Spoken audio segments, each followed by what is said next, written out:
شهر الخير أتانا يملأنا حبا إيمانا وهلال بالأفق يلوح موعده قد حان الآن. الصلاة والسلام على رسول الله وعلى آله وصحبه ومن والاه أما بعد. الحمدللہ آج کی شب 17ویں تراویح ادا کی. اللہ تبارک و تعالی ہمارے تراویحوں میں قرآن کے پڑھنے اور سننے کو اپنے بارگاہ میں قبول و مقبول فرمائے، اور کل قیامت کے دن قرآن کو اور روزوں کو ہمارے لیے ذریعہ شفاعت اور ذریعہ نجات بنائے. پیارے بھائیو، 17 رمضان المبارک یہ وہ مبارک دن ہے جس میں ام المؤمنین الصدیقہ بنت صدیق سیدہ عائشہ رضی اللہ تعالی عنہا کا یوم وصال. سیدہ عائشہ رضی اللہ تعالی عنہا کو اللہ تبارک و تعالی نے وہ مقام، وہ مرتبہ، وہ فضیلت عطا کی جو اللہ تبارک و تعالی نے دوسری عورتوں کو عطا نہ کی. جس طرح امام ابن کثیر اور امام ذہبی رضی اللہ تعالی عنہ فرماتے ہیں کہ فقہ کے اندر، سمجھ کے اندر اور دین کے اندر سیدہ عائشہ صدیقہ رضی اللہ تعالی عنہ جیسی کوئی دوسری عورت نہیں.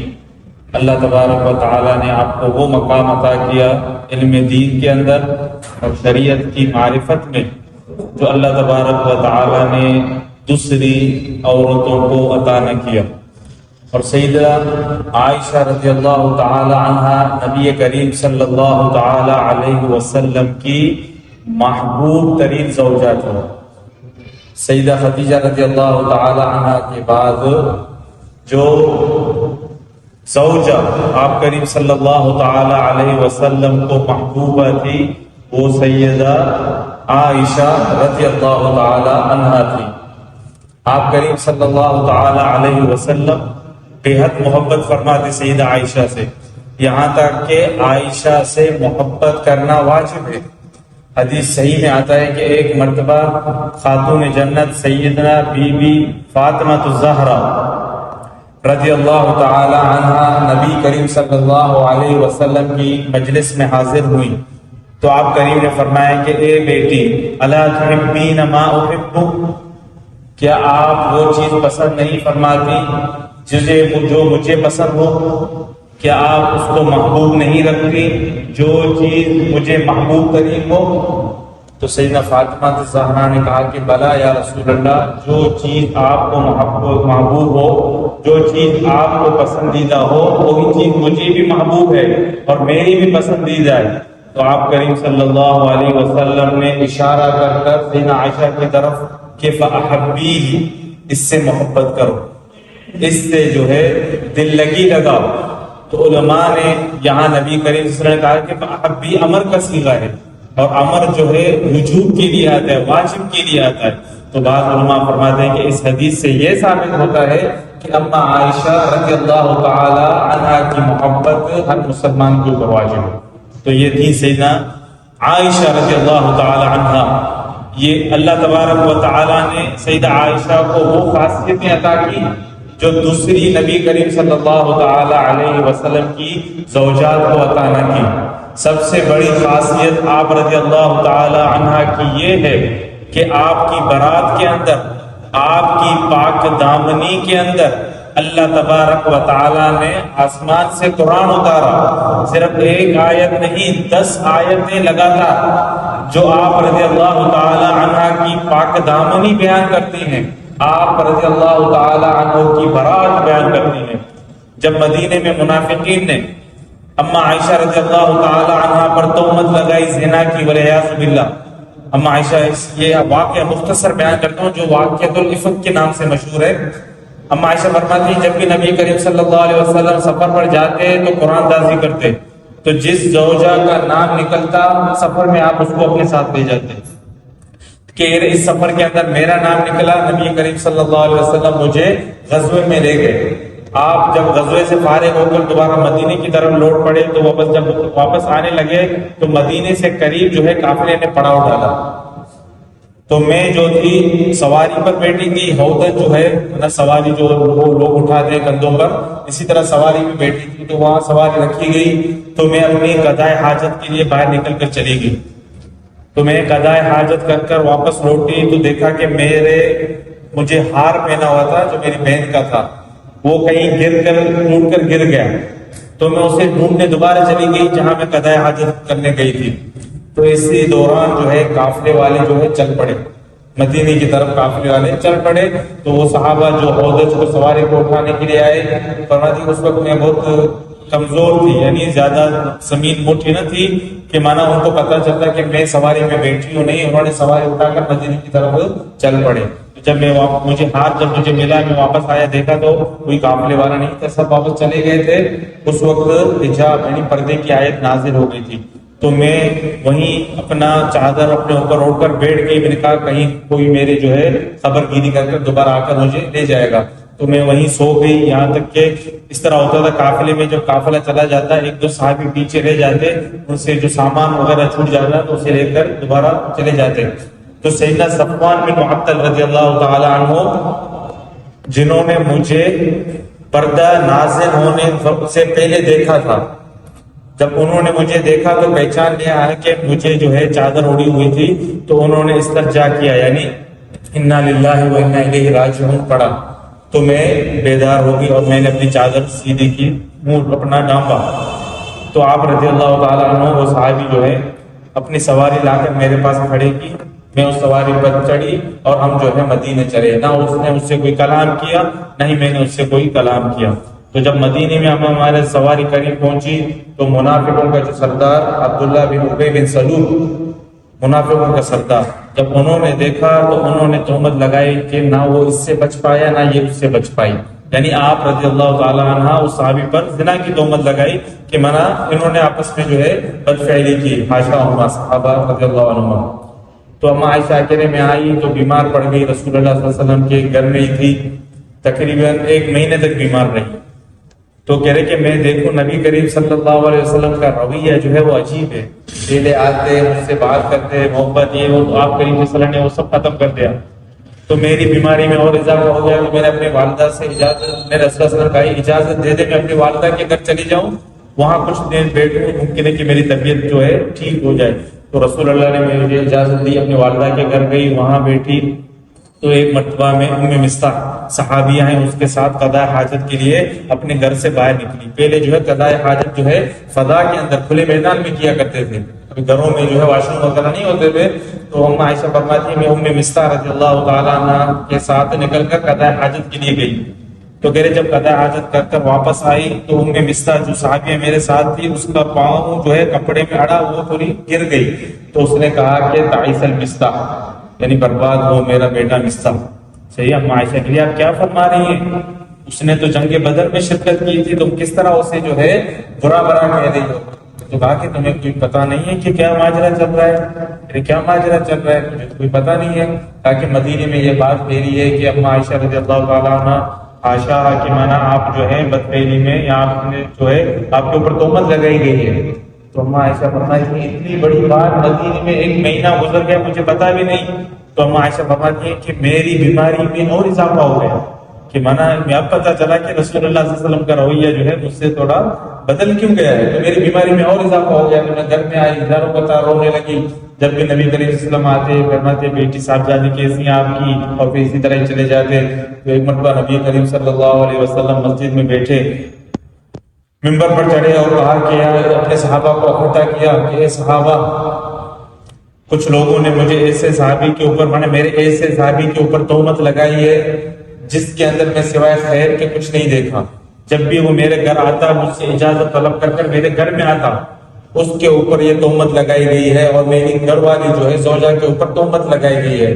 تو تم میں سے کون جو ہے اس کی برات کرے گا؟ صحابہ نے کہا کہ آپ کی زوجہ مطہرہ جو ہے پاک دامن ہے، کبھی بھی ممکن ہی نہیں ہے جو ہے وہ ایسی خطا سرزد ہو اس سے. تو نبی کریم صحابہ نے کہا کہ آپ کی صاحبزادی، پھر نبی کریم صلی اللہ علیہ وسلم نے بریرہ کو بلایا جو کہ اما عائشہ رضی اللہ تعالی عنہ کی خادمہ تھی. کہا کہ اے بریرہ کیا تم نے اما عائشہ میں کوئی ایسی بات دیکھی ہو جو ناپسند ہو؟ کہا کہ یا رسول اللہ میں نے تو کوئی ایسی بات ہی نہیں دیکھی. صحیح، وہ پاک دامن ہے، اس کی سیرت پاک ہے. ہاں ایک خامی اس کے اندر یہ ہے کہ وہ عمر میں چھوٹی ہے، آٹا جب گوندتی ہے تو سو جاتی ہے، مرغیاں آ کر یا بکری آ کر آٹا کھا جاتی ہے، بس اسی کے اندر یہی خامی ہے. بھائی کوئی دوسری خامی میں نے اس کے اندر نہ دیکھی. تو اما نبی کریم صلی اللہ علیہ وسلم گئے اما عائشہ کے پاس سے ابو بکر صدیق کے گھر، تو اور اسے کہا کہ نبی کریم نے کہا کہ اے عائشہ انسان جو ہے خطا کار ہے، یہ ممکن ہے اس سے کوئی خطا ہو، اگر آپ سے کوئی ایسا فعل ہو گیا رب تعالیٰ کی بارگاہ میں معافی مانگے، رب تعالیٰ جو ہے معاف کرنے والا ہے. تو اما عائشہ اس قدر رو پڑی تو منع کلام نہ کر سکی. اپنے والد کی طرف اشارہ کیا کہ آپ جواب دیں میری طرف سے. والد نے کہا کہ میں کیا کہوں. اپنی والدہ کو کہا کہ آپ جواب دیں میری طرف سے. انہوں نے بھی کہا کہ میں کیا کہوں. پھر ابھی اما عائشہ نے کہا کہ اگر میں کہوں گی کہ میں پاک دامن ہوں، میں نے کوئی جو ہے اس سے خطا سرزد نہیں ہوئے تو کوئی میری بات مانے گا بھی نہیں. صحیح، میں اپنا معاملہ رب تعالیٰ کی بارگاہ میں چھوڑ رہی ہوں، رب تعالیٰ جو ہے میری برات بیان کرے گا.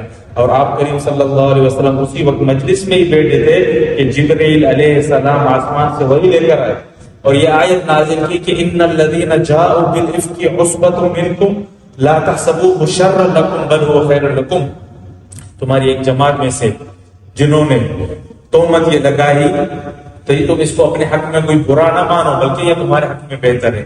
تو اما عائشہ کی برات اللہ تبارک و تعالی نے آسمان سے اتاری اور کہا کہ جنہوں نے اما عائشہ پر تہمت لگائی ہے کل قیامت کے دن اس کے لیے سخت ترین عذاب اللہ تبارک و تعالی نے تیار کر کے رکھا ہے. اور انہوں نے تہمت لگائی ہے ان سب کو 80 جو ہے کوڑے مارے جائیں. اللہ تبارک و تعالی نے اما عائشہ کی برات نازل فرمائی.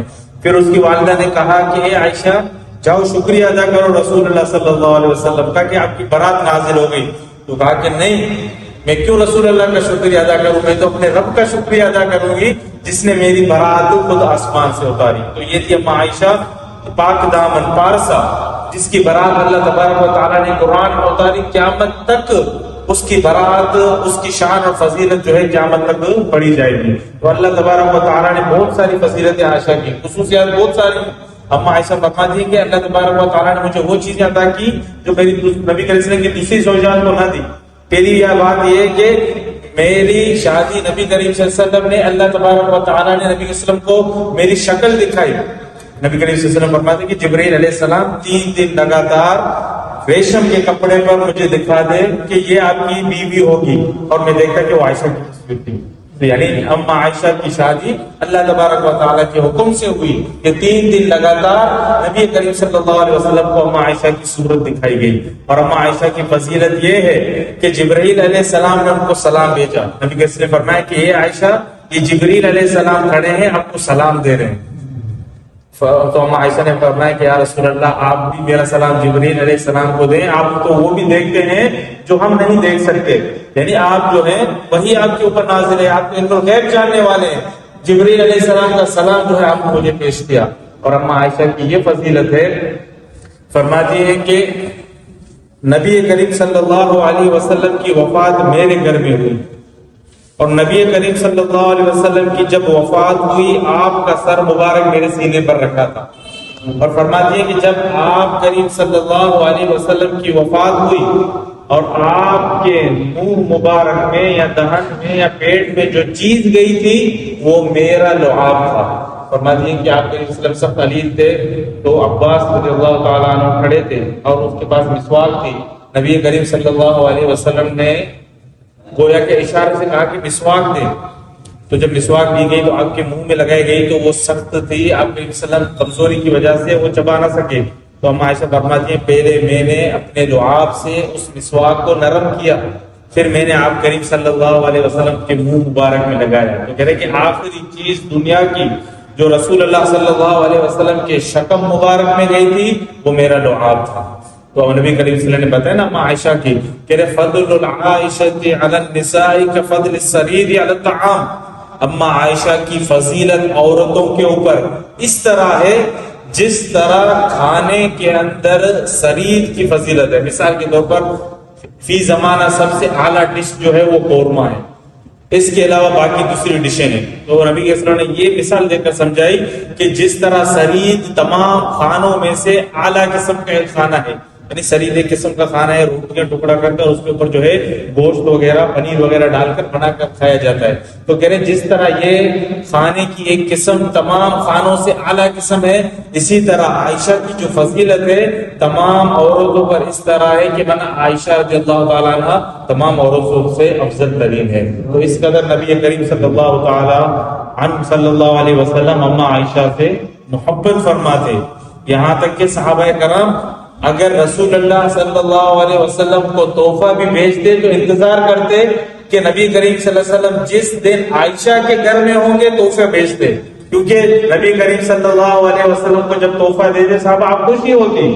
ایک تو آپ کو تحفوں کی خوشی، دوسری عائشہ کے گھر کی خوشی، تو آپ کے خوشی کے اندر دگنی اضافت ہو جاتی. تو اس لیے صحابہ کرام رضوان اللہ علیہم اجمعین یہ انتظار کرتے کہ کب عائشہ کی باری آتی رسول اللہ صلی اللہ علیہ وسلم کے پاس تو آپ کریم صلی اللہ علیہ وسلم کو ہدایہ تحائف وغیرہ بھیجا کرتے تھے. یہ تھی سیدنا عائشہ بنت صدیق رضی اللہ تعالی عنہ، یہ بھی صدیقہ ہیں، ان کے والد بھی صدیق ہیں، جن کی برات اللہ تبارک و تعالیٰ نے اپنے کلام پاک میں اتاری. اللہ تبارک و تعالیٰ کی بارگاہ میں دعا ہے کہ اللہ تبارک و تعالیٰ ہمارے گھر والوں کو سیدہ خدیجہ، سیدہ فاطمہ اور سیدہ عائشہ. شهر الخير أتانا يملأنا حبا إيمانا وهلال بالأفق يلوح موعده قد حان الآن. أهلا شهر الخير أتانا يملأنا حبا